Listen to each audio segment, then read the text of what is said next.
L'odeur des pizzas de chez l'artisan du coin flottait dans mon appartement alors que je battais les cartes, observant 6 de mes amis les plus proches s'installer à leurs places habituelles autour de la table de la salle à manger. Le poker du vendredi soir était devenu notre rituel depuis 3 mois. Guillaume et sa femme Camille à ma gauche. Chloé et son petit ami occupant le coin de la table. Noémie en face de moi, et Léa à ses côtés, les yeux rivés sur son téléphone pendant que je distribuais les cartes. Une rangée de bouteilles de bière artisanale locale transpirait sur le comptoir de la cuisine. Quelqu'un avait apporté des chips de luxe, celles qu'on ne trouve qu'à la grande épicerie. C'était le genre de vendredi soir ordinaire où l'on oublie le stress de la semaine pour simplement apprécier la compagnie de ceux qui nous connaissent vraiment. Le genre de soirée où tout devrait sembler facile. Mais rien n'était facile pour moi depuis un moment. Julien, tu distribues ou tu rêves debout? La voix de Guillaume m'a ramené à la réalité. Je tenais le jeu de cartes, perdu dans mes pensées. Ouais, désolé, Texas Hold'em. Ça convient à tout le monde? Des murmures d'approbation ont circulé autour de la table. Léa n'a même pas levé les yeux de son écran. C'était devenu la norme, elle aussi. Ces SMS incessants, cette présence à moitié vide, cette façon qu'elle avait de décrocher des conversations en plein milieu. J'avais appris à composer avec cela, tout comme j'avais appris à composer avec beaucoup d'autres choses ces derniers mois. Il y a 3 mois, elle avait dit à sa sœur au téléphone, en haut-parleur, que je l'étouffais. J'étais assis à 3 mètres d'elle. Il y a 6 semaines, elle était rentrée à 2 heures du matin et avait refusé de dire où elle était passée, comme si la question elle-même était une insulte à sa liberté. Il y a 3 semaines, lors d'un pot de départ avec ses collègues, elle avait fait une blague sur le fait que j'avais besoin de sa permission pour respirer. Tout le monde avait ri. J'avais souri avec eux, prétendant que cela ne m'avait pas touché comme un coup de poing en plein ventre. Mais ce soir, c'était notre soirée-jeu. C'était censé être différent. J'ai distribué les cartes, 2 à chaque joueur. La conversation coulait autour de moi. Camille parlait d'un client de son cabinet d'avocat. Le copain de Chloé expliquait un truc sur les crypto-monnaies que personne ne comprenait vraiment. Guillaume demandait si quelqu'un voulait une autre bière. Le téléphone de Léa a vibré pour la 4e fois en 10 minutes. Tu joues cette main ou je me couche pour toi? J'ai gardé une voix légère, décontractée, une simple question. Elle a levé les yeux et j'ai vu quelque chose traverser son visage. Ce n'était pas de l'embarras, c'était quelque chose de plus tranchant. C'est moi, la récompense ici. Ces mots ont coupé court à toutes les conversations d'un coup. Camille s'est figée, sa bière à mi-chemin des lèvres. Guillaume s'est arrêté net en tendant la main vers les chips. Le petit ami de Chloé en est resté bouche bée. Même Noémie, la meilleure amie de Léa depuis la fac, est devenue totalement immobile. La voix de Léa avait été assez forte pour que je sois presque sûr que Monsieur Lefebvre, le voisin d'en face, l'ait entendue. Et elle n'avait pas fini. Je n'ai besoin de la permission de personne pour quoi que ce soit. Les gens devraient se battre pour m'avoir, pas me dire quoi faire. 6 paires d'yeux se sont fixés sur moi, en attente. C'était le moment où j'étais censé faire ce que j'avais fait d'innombrables fois auparavant. En rire. M'excuser pour quelque chose qui n'était pas de ma faute. Faire une petite blague d'autodérision pour détendre l'atmosphère. Tout lisser pour que nous puissions recommencer à prétendre que tout allait bien. J'ai pris une lente gorgée de ma bière. J'ai laissé le silence s'étirer. J'ai senti le poids des regards, chacun calculant ce que j'allais faire ensuite. Le pari le plus sûr était probablement que je m'écrase, comme toujours. Mais quelque chose s'était déplacé en moi, comme un engrenage qui s'enclenche enfin après des mois de grincement. Ce n'était pas de la colère, c'était quelque chose de plus limpide. Une certitude froide et absolue qui était presque rafraîchissante. J'ai posé la bouteille avec précaution et j'ai regardé Léa directement dans les yeux. Aucune expression, aucune émotion, juste un contact visuel soutenu. Alors quelqu'un d'autre peut te gagner. Son expression pleine d'assurance a vacillé juste une seconde, mais je l'ai vue. J'ai posé mes cartes face cachée sur la table, je me suis levé sans me presser, et j'ai regardé nos amis, ces gens qui venaient de l'entendre annoncer devant une pièce pleine de témoins que je n'étais pas à la hauteur. Merci d'être venus, tout le monde. On s'arrête là pour ce soir. Je suis allé dans la chambre et j'ai fermé la porte avec un clic délibéré, sans la claquer. Claquer la porte aurait été une émotion. C'était juste une porte qui se fermait. À travers le bois, j'ai entendu des murmures confus. La voix de Léa devenait défensive. Ce ton de panique qu'elle prenait quand les choses ne suivaient pas son scénario. Quoi? Je n'ai rien dit de mal. Des bruits de chaises. La symphonie maladroite de Jean ramassant des affaires qu'il n'avait pas prévu de prendre si tôt. Des au revoir étouffés. La porte d'entrée qui s'ouvre et se ferme. Une fois, 2 fois, 3 fois. La 4e fois, elle ne s'est pas refermée. Léa était restée. Je me suis assis sur mon lit, porte verrouillée, et j'ai ouvert mon ordinateur. J'ai ouvert Google et tapé droit de l'occupant sans bail France hébergement gratuit. Les coups à la porte ont commencé vers 22h47. Julien, allez. Tu es ridicule. J'ai mis mes écouteurs, lancé une playlist et commencé à prendre des notes dans un document intitulé Chronologie. Il y a 3 mois, appel avec sa sœur, le mariage n'est qu'un morceau de papier, certains d'entre nous valorisent l'indépendance plus que les contrats sociaux obsolètes. Il y a 6 semaines, arrivé à 2h du matin, refus d'expliquer son absence, je ne te dois pas un compte rendu minute par minute de ma vie. Il y a 3 semaines, humiliation au pot de départ, Julien a besoin d'un mot d'excuse pour faire les courses, rire de ses collègues pendant que je restais là, le sourire figé. Ce soir, annonce publique quelle est la récompense, sous-entendant que je ne suis pas assez bien pour l'avoir mérité. Les coups sont devenus plus forts, plus insistants. Julien, c'est de la folie. Ouvre cette porte. J'ai continué à taper. La loi était claire. Elle s'était installée il y a 8 mois pendant que son studio était en travaux. C'était censé être temporaire. C'était devenu permanent, mais elle n'avait jamais rien signé. Son nom ne figurait pas sur mon acte de propriété ni sur les factures d'électricité. Légalement, elle était une invitée. Et on peut demander à un invité de partir. Le vacarme s'est enfin arrêté vers minuit. Je l'ai entendu dans le salon. Sa voix était étouffée par les murs. Elle appelait quelqu'un. J'ai capté une phrase, point il surréagit pour rien. C'est là que j'ai su avec certitude qu'elle n'avait rien compris à ce qui venait de se passer. Elle pensait que c'était une énième dispute qui se tasserait au matin. Une autre limite qu'elle pourrait franchir si elle attendait juste que je me calme. J'ai ouvert une nouvelle note. Titre, action lundi matin. Article 1, appeler un serrurier. Article 2, vérifier les délais de préavis pour un occupant à titre gratuit. Article 3, tout documenter. J'ai mieux dormi que je ne l'avais fait depuis des mois. Le samedi matin, je suis sorti de la chambre à 8h. J'ai trouvé Léa sur le canapé, le maquillage étalé, portant encore ses vêtements de la veille. Elle avait manifestement pleuré. La pensée qui m'aurait normalement poussé à courir la consoler m'a laissé totalement neutre, comme un bulletin météo. Bonjour, ai-je dit en passant devant elle pour aller à la cuisine lancer la machine à café. Elle s'est redressée. Julien, est-ce qu'on peut s'il vous plaît parler de hier soir? Nous devons parler du fait que tu te trouves un nouveau logement. Silence. Alors tu es vraiment encore furieux pour hier soir? J'ai versé le café dans ma tasse, celle qu'elle m'avait offerte pour mon anniversaire. Ironique. Je ne suis pas furieux. Tu as été très clair sur la façon dont tu vois cette relation. Je m'ajuste en conséquence. Julien, je plaisantais. Tout le monde fait ce genre de blague. Je me suis tourné vers elle. Trouve un endroit d'ici la fin du mois. Je t'aiderai à faire tes cartons. Son visage est passé par plusieurs expressions à la fois. Confusion, colère, incrédulité. Pour finir sur un choc sincère. Tu ne peux pas être sérieux. Je suis tout à fait sérieux. Pour une seule remarque. Tu es fou? Ce n'était pas qu'une remarque, Léa. C'était la vérité qui éclatait enfin devant témoin. J'ai emmené mon café dans mon bureau et j'ai fermé cette porte aussi. Je l'ai entendu s'agiter dans le salon. Les bruits de colère de quelqu'un qui vient de réaliser que ses tactiques habituelles ne fonctionnent plus. Elle a tout essayé ce jour-là. Vers midi, elle est venue à la porte du bureau, a frappé doucement, a essayé d'initier une approche physique. Quand j'ai ouvert, j'ai reculé pour créer de l'espace.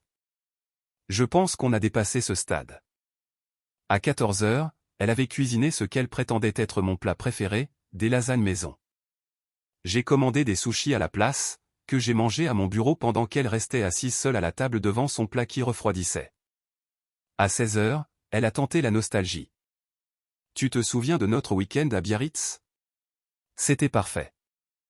Je m'en souviens. Ça ne te manque pas?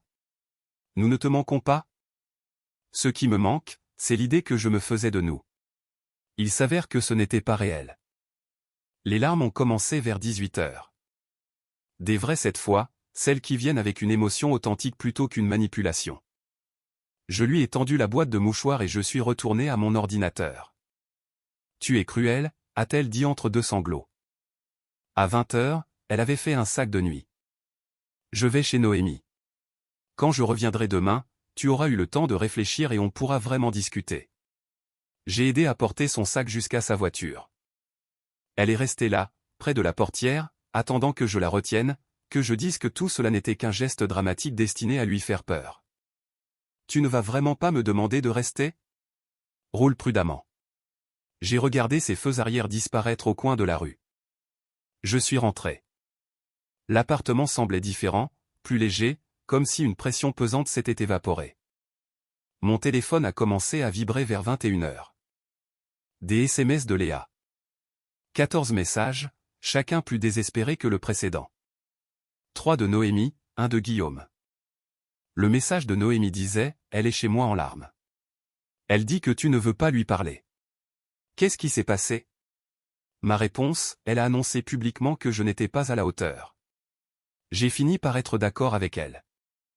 Noémie a répondu « Ce n'est pas ce qu'elle voulait dire. » Moi, c'est ce qu'elle a dit devant 6 personnes.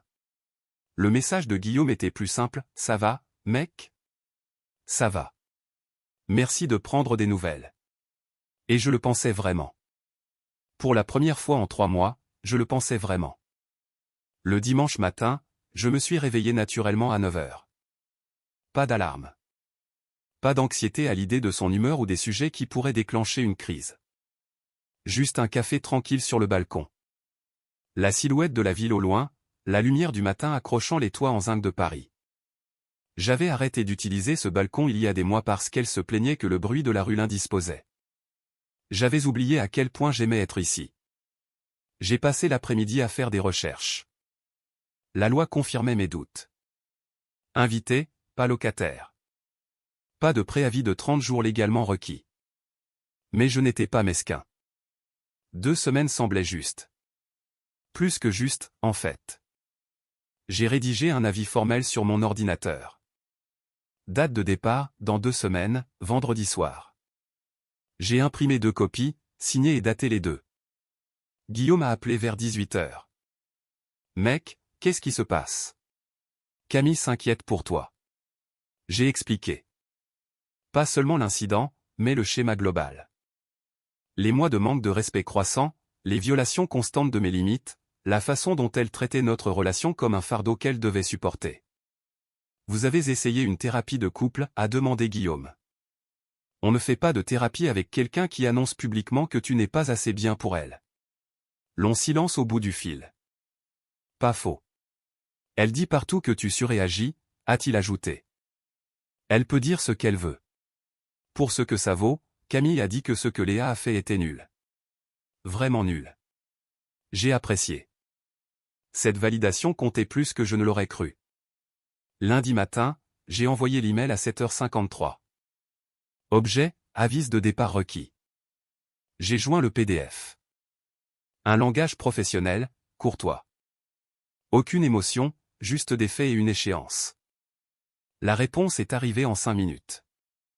Mon téléphone a sonné. Le nom de Léa sur l'écran. J'ai laissé passer en messagerie vocale. Son message, Julien, c'est n'importe quoi. Tu ne peux pas me mettre dehors comme ça. Rappelle-moi immédiatement. J'ai supprimé le message et je suis parti au travail. Le serrurier est arrivé à 10h15. J'avais pris une demi-journée, disant à mon patron que j'avais des affaires personnelles à régler. L'artisan est arrivé avec sa caisse à outils, un visage buriné qui suggérait qu'il avait vu toutes les situations domestiques possibles. Changement de serrure standard, les 3 portes d'entrée et les 2 verrous de sécurité. Il a jeté un coup d'œil aux photos encore au mur. Léa et moi au Festival d'Avignon, souriant tous les deux comme si c'était sincère. Il n'a pas fait de commentaire, a juste hoché la tête avec la compréhension d'un homme appelé pour cette tâche précise 100 fois auparavant. Ce seront des cylindres de sécurité. De la bonne qualité. Personne ne rentrera sans votre permission. Parfait. 45 minutes plus tard, j'avais 3 nouvelles clés et un appartement qui m'appartenait à nouveau totalement. J'ai payé l'artisan et ajouté un généreux pourboire. Bonne chance pour la suite, a-t-il dit à la porte. Merci. Je suis resté dans mon entrée, tenant des clés qu'elle n'avait jamais touchées, et j'ai ressenti quelque chose de proche de ce que les gens entendent par reprendre le contrôle de sa vie. Prochaine étape, le magasin de bricolage. J'ai acheté 15 cartons de déménagement, du gros scotch, du papier bulle et des marqueurs noirs. La femme à la caisse m'a lancé un regard compatissant. Vous déménagez ou vous changez de vie? Les deux. J'ai commencé par ses vêtements. J'ai ouvert son côté du dressing et j'ai méthodiquement tout retiré. J'ai plié chaque article exactement comme elle insistait toujours pour que ce soit fait. Je les ai placés avec soin dans des cartons étiquetés vêtements Léa 1, vêtements Léa 2. Si elle devait m'accuser plus tard d'être déraisonnable, elle devrait expliquer pourquoi ces affaires avaient été traitées avec plus de soin qu'elle ne m'en avait jamais accordé.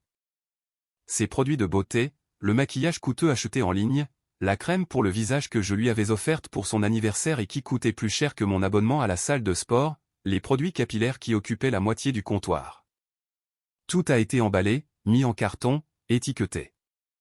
Ses livres, son tapis de yoga, les coussins décoratifs qu'elle avait insisté pour acheter alors que je lui disais que le canapé était très bien sans eux. Chaque objet était une petite reconquête de mon espace. À 16 heures, j'avais 12 cartons soigneusement empilés dans le salon. J'ai pris des photos de chacun d'eux, avec horodatage, au cas où les choses tourneraient mal juridiquement. L'appartement semblait différent maintenant, moins encombré, plus semblable au lieu que j'avais acheté il y a 2 ans, avant qu'elle n'y importe lentement toute sa vie sans jamais vraiment s'engager à faire partie de la mienne. Je me suis assis sur le canapé avec une bière fraîche, regardant ces cartons, et j'ai réalisé que je ne m'étais pas senti aussi calme depuis des mois. Pas de boule au ventre, pas de calcul mental pour savoir quel sujet était sûr. Plus besoin de me demander quand tomberait le prochain test de loyauté. Mon téléphone a vibré. Chloé, de la soirée poker. Et, je sais que c'est bizarre, mais je voulais prendre des nouvelles. Tu vas bien? Ça va très bien. Merci de demander. Ce que Léa a dit vendredi était inacceptable. Juste pour que tu le saches, Camille et moi en avons parlé. Ce n'était pas de l'humour. J'apprécie que tu dises ça. Elle envoie des messages à tout le monde en disant que tu as pété les plombs d'un coup, mais nous étions là. Nous avons tout vu. C'était la première vraie validation de quelqu'un qui avait été témoin. Quelqu'un qui n'était pas obligé de prendre mon parti. Je ne demande à personne de choisir un camp, ai-je dit. Tu ne le demandes pas, mais je le fais. Tu as toujours été quelqu'un de solide, Julien. Elle a été. Chloé sais-tu, diplomate même dans son soutien. C'est bon, tu n'as pas besoin d'expliquer. Mon copain dit que ce que tu as fait demande du cran. Pour ce que ça vaut. Dis-lui merci. Après avoir raccroché, j'ai médité sur cet échange. Les gens avaient remarqué, pas seulement l'explosion de vendredi, mais tout ce qui y avait mené. Je n'étais pas fou d'avoir vu ce que j'avais vu. J'ai préparé un vrai dîner, pas un truc à emporter. Blanc de poulet grillé, riz, légumes. La première fois que je cuisinais vraiment depuis des semaines. Léa critiquait toujours ma cuisine. Elle disait que j'assaisonnais trop ou que je ne savais pas saisir la viande. J'avais oublié que j'aimais ça quand je n'étais pas évalué. C'était bon, vraiment bon. J'ai regardé ma série préférée, celle qu'elle détestait parce qu'elle la trouvait trop violente. J'avais arrêté de la regarder quand elle s'était installée. J'avais oublié à quel point ça m'avait manqué. Téléphone silencieux. Pas de message de Léa. Ce silence était un soulagement. Mardi matin, j'ai renvoyé un email à 8 heures précises. Objet, préavis formel de 14 jours. J'ai joint le PDF signé et je me suis mis en copie cachée pour mes archives. 5 minutes plus tard, le téléphone sonne. Je ne réponds pas. Messagerie, Julien, c'est insensé. Tu n'as pas le droit. J'ai des droits. Rappelle-moi. Elle n'en avait pas, je l'avais confirmé par 3 sources différentes, mais je l'ai laissé croire qu'elle avait un argument si ça pouvait la rassurer. Vers midi, la réceptionniste de mon bureau m'appelle. Julien, il y a une certaine Léa ici pour vous voir.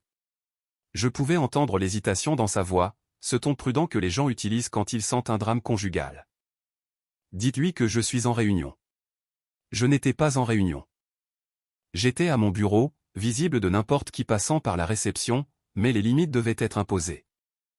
Elle dit que c'est urgent, a ajouté la réceptionniste à voix basse. Le café d'en face dans 10 minutes. Si elle n'y est pas, je retourne travailler. J'ai raccroché. J'ai vu Léa forcer le passage malgré tout, se dirigeant vers mon bureau. Les têtes de mes collègues se sont tournées. Génial. Ma vie privée s'étalait devant tout le monde. Elle est arrivée à mon bureau. On doit parler, maintenant. Je me suis levé, gardant une voix calme. Ce n'est pas l'endroit. Le café d'en face, dans 10 minutes. Non, on parle maintenant. Je l'ai juste regardé. Un regard fixe, sans émotion. Le même que vendredi soir. Elle a réalisé qu'elle faisait une scène. Que les gens fixaient. Sa colère pleine d'assurance a vacillé, remplacée par de l'embarras. Très bien. Le café. 10 minutes. Elle est partie. Je me suis rassis, j'ai ouvert mon ordi et j'ai fini la revue de code sur laquelle je travaillais. Je l'ai laissé attendre. Je suis arrivé au café 12 minutes plus tard. Elle était déjà là, bouillonnant dans un coin. J'ai commandé un café noir. Je ne lui ai pas demandé si elle voulait quelque chose. Cette courtoisie appartenait à une autre relation. Je me suis assis en face d'elle. « Tu deviens fou » a-t-elle commencé. Pour une remarque lors d'une soirée poker ? Ce n'est pas une remarque, c'est un schéma comportemental. J'ai sorti mon téléphone. J'ai ouvert mes notes. J'ai lu 3 incidents spécifiques de ma chronologie, date à l'appui. Ce n'est pas juste. Tu déformes tout. Tu as 2 semaines. Tes affaires sont prêtes. Tu as fait mes cartons sans me demander ? M'as-tu demandé si je voulais être humilié devant nos amis ? Elle a commencé à pleurer. Des vraies larmes qui faisaient couler son mascara. Je ne t'ai pas humilié. Tu es trop sensible. 2 semaines. Les serrures sont changées. Tu as changé les serrures ? C'est mon appartement. Je me suis levé, laissant mon café encore fumant, et je suis parti alors qu'elle m'appelait. Julien. Julien, attends. Je ne me suis pas retourné. Je suis retourné au bureau et j'ai repris mon travail comme si j'étais juste sorti pour une pause café normale. Mes collègues me lançaient des regards compatissants. Guillaume a envoyé un message 20 minutes plus tard, j'ai entendu dire que Léa était à ton bureau. Ça va ? Je gère. Camille veut t'inviter à dîner cette semaine. Avec plaisir. J'ai abattu plus de travail cet après-midi-là qu'au cours des 2 semaines précédentes. Le fait de ne plus porter le poids d'une relation toxique rendait la concentration plus facile. À la maison à 18h30, j'ai changé le mot de passe du Wi-Fi. Mesquin peut-être, mais efficace. J'ai préparé mes repas pour la semaine. Poulet, riz, légumes répartis dans des boîtes. J'avais oublié à quel point c'était satisfaisant de prendre soin de soi sans que quelqu'un commande chaque choix. Le téléphone est resté silencieux. Elle avait enfin arrêté les SMS. C'était un progrès. Le mercredi matin, un message de Noémie, « On peut se parler ? Je m'inquiète pour vous deux. » Je vais bien. Comment va-t-elle ? C'est un désastre. Elle dit que tu refuses d'entendre raison. J'ai écouté pendant 18 mois.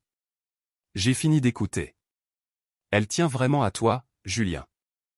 Elle tenait à avoir quelqu'un de stable pendant qu'elle se cherchait. C'est différent.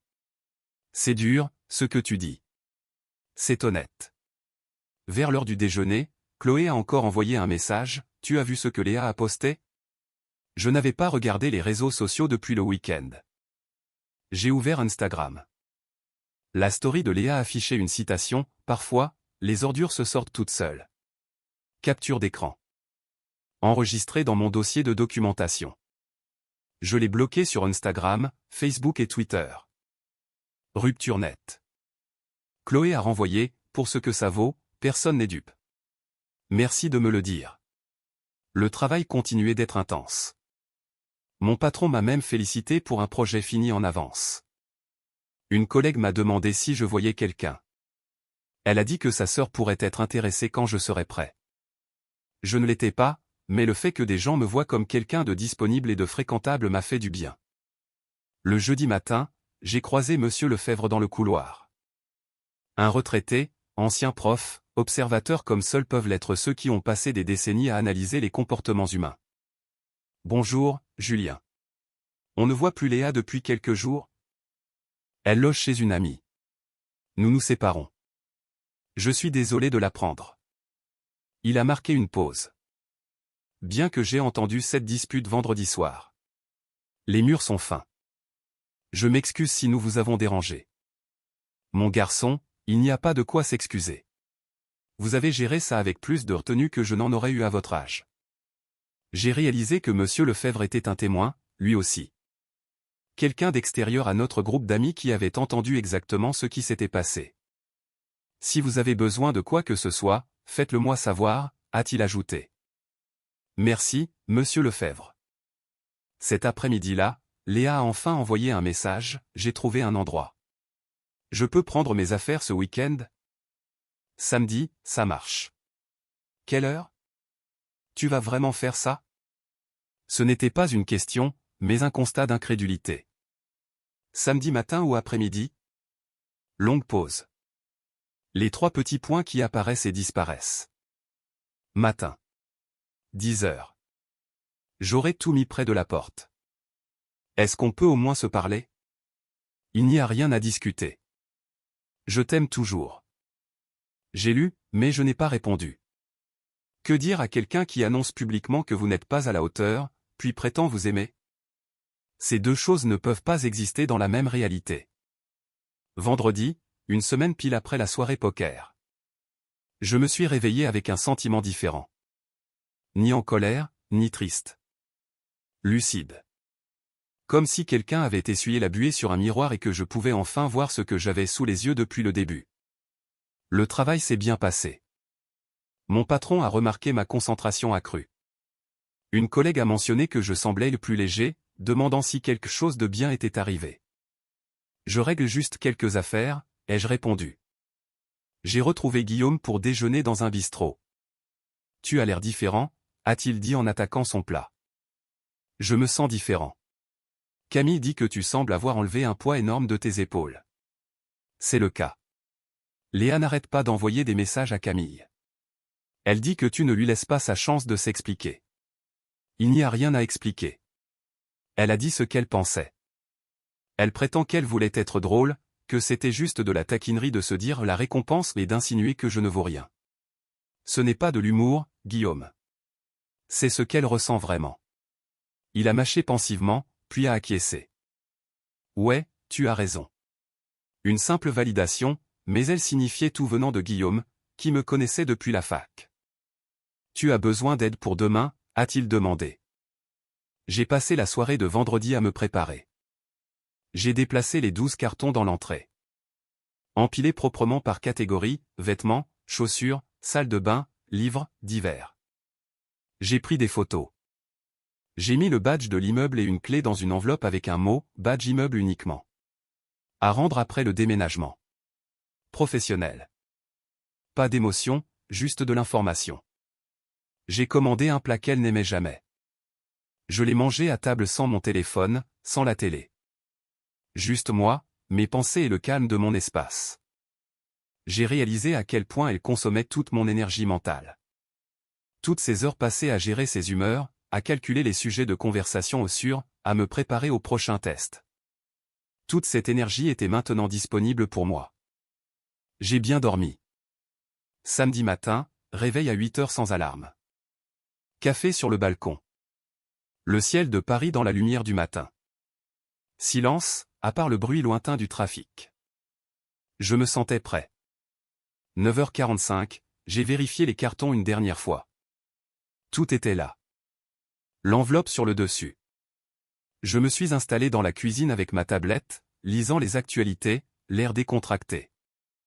On frappe à 9h58. Elle était en avance, impatiente ou anxieuse, difficile à dire. J'ai ouvert. Léa était là, habillée avec soin, coiffée, maquillée. Elle avait fait des efforts. Noémie était derrière elle. Soutien moral ou témoin? Probablement les deux.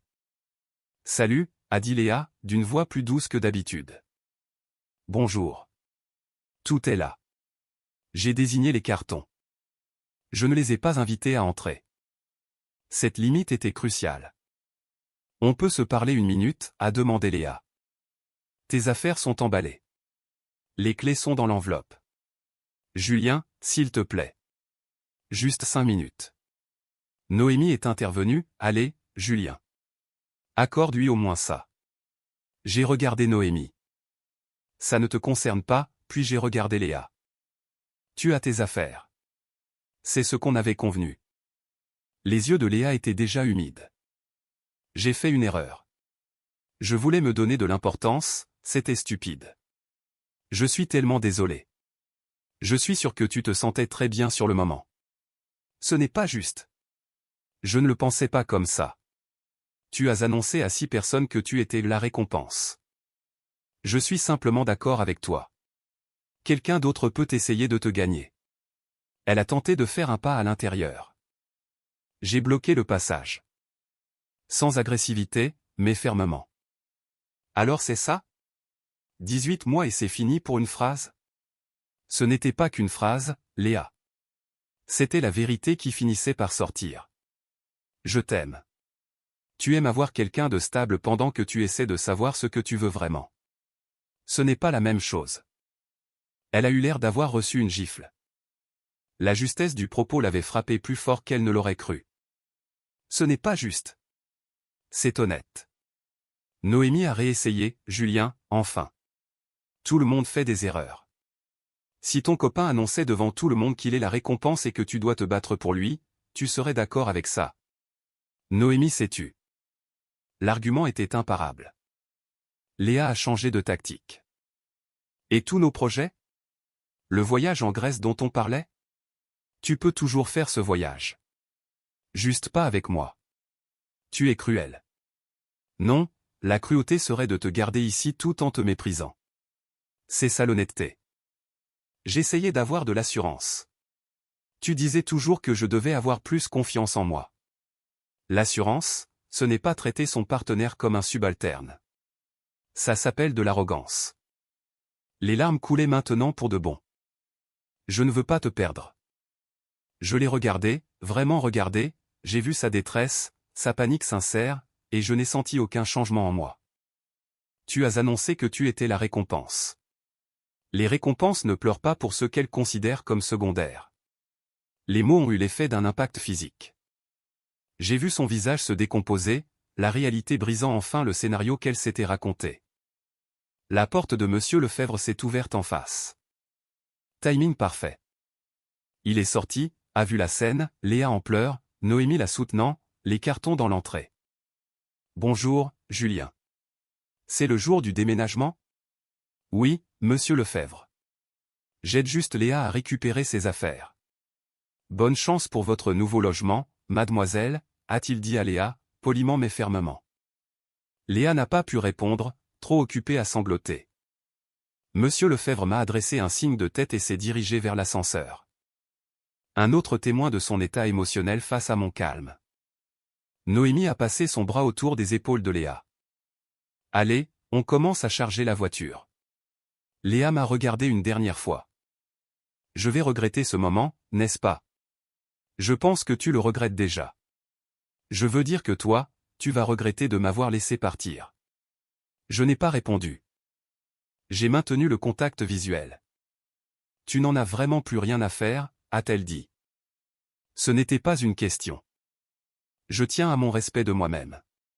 C'est ce que j'aurais dû privilégier depuis le début. Elles ont fait 3 voyages jusqu'à la voiture. Je suis resté sur le pas de la porte, surveillant mais sans aider. Ce n'était plus ma responsabilité. Léa lançait des regards en arrière, espérant que je fléchisse, espérant que ce soit une mise en scène pour la faire changer. Je n'ai pas fléchi. Au 2e voyage, Elle s'est arrêtée devant moi. Est-ce que je peux au moins avoir un câlin pour dire au revoir? Je ne pense pas que ce soit une bonne idée. La blessure s'est lue sur son visage. Une vraie blessure. Mais j'ai tenu bon. Noémie m'a lancé un regard, déçu peut-être, mais elle n'a rien dit. Dernier voyage, tous les cartons étaient chargés. Léa se tenait dans le couloir, Noémie à ses côtés avec les clés de voiture. Tu as tout, ai-je demandé. Matériellement, oui. Je n'ai pas mordu à l'hameçon de la conversation émotionnelle. Prends soin de toi, Léa. J'ai commencé à fermer la porte. Attends. Sa main s'est levée, sans toucher la porte, mais en hésitant. Et si je change? Si je prouve que je peux être meilleur? Alors tu seras meilleur pour quelqu'un d'autre. J'ai fermé la porte, verrouillé les serrures, entendu ses pleurs dans le couloir, la voix douce de Noémie, allez, viens, on y va. Les bruits de pas qui s'estompent. Le ding de l'ascenseur. Le silence. Je suis resté dans mon entrée, regardant l'espace vide où se trouvaient les cartons. Le sol nu. Le calme. J'ai eu l'impression de pouvoir respirer à plein poumon pour la première fois depuis des mois. Le samedi après-midi, j'étais sur mon balcon avec un déjeuner de mon traiteur préféré. Celui qu'elle trouvait toujours trop cher ou pas assez tendance. Un sandwich parfait, des chips, un café. C'était parfait. Guillaume a envoyé un message, alors? Elle a pris ses affaires. C'est fini. Tu vas bien? Ouais, vraiment. Camille veut qu'on dîne ensemble bientôt. Avec plaisir. La semaine suivante est passée dans un flou de routine normale. Travail, sport, cuisiner pour moi, bien dormir. Pas de drame, pas besoin de marcher sur des œufs, pas besoin de douter de chaque décision. Dimanche matin, j'ai dormi jusqu'à 9 heures. Pas d'alarme, pas d'anxiété sur l'humeur de l'autre. Juste le silence et mon propre emploi du temps. Je suis allé courir le long des quais de Seine. Un long parcours, celui qui passe devant les musées. Elle n'avait jamais voulu faire de sport avec moi, disant que c'était ennuyeux. J'avais oublié à quel point j'aimais courir seul avec mes pensées. J'ai pris un brunch dans un petit café. Elle l'aurait trouvé trop bondé. J'ai discuté avec le voisin de comptoir d'un match de foot. Une interaction humaine normale, sans calculer si parler de foot allait déclencher une conférence sur la culture toxique du sport. Mon téléphone restait silencieux. Léa n'avait pas envoyé de message depuis la veille. Elle avait fini par accepter. Chloé m'a proposé un brunch le week-end suivant, je t'invite. Je veux te présenter du monde. Lundi, retour au bureau. Mon patron m'a pris à part. Tout va bien, Julien? Tu sembles différent ces derniers temps. Mieux, en fait.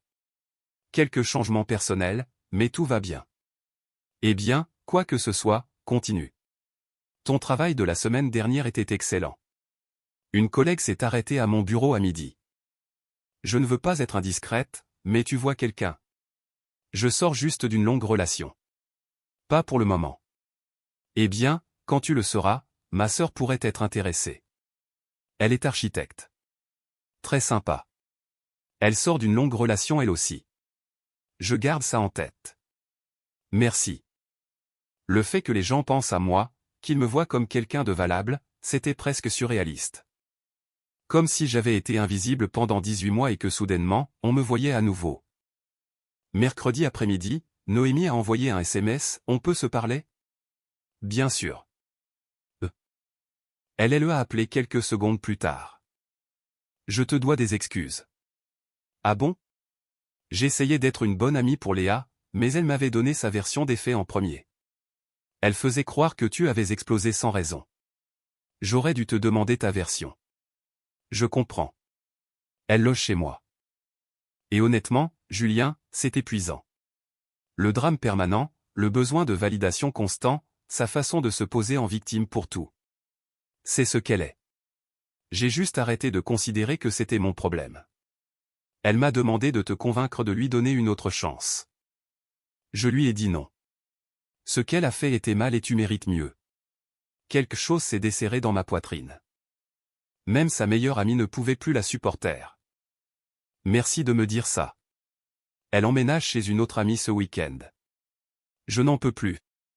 Je l'aime bien, mais je ne peux pas être son pilier émotionnel alors qu'elle refuse de prendre ses responsabilités. Prends soin de toi, Julien. Après avoir raccroché, j'ai repensé à cette conversation. Si même son ami de toujours ne tenait pas, cela confirmait tout sur le schéma dans lequel je vivais. Vendredi soir, Léa a envoyé un email, j'ai laissé un carton avec quelques-unes de tes affaires chez Monsieur Lefebvre.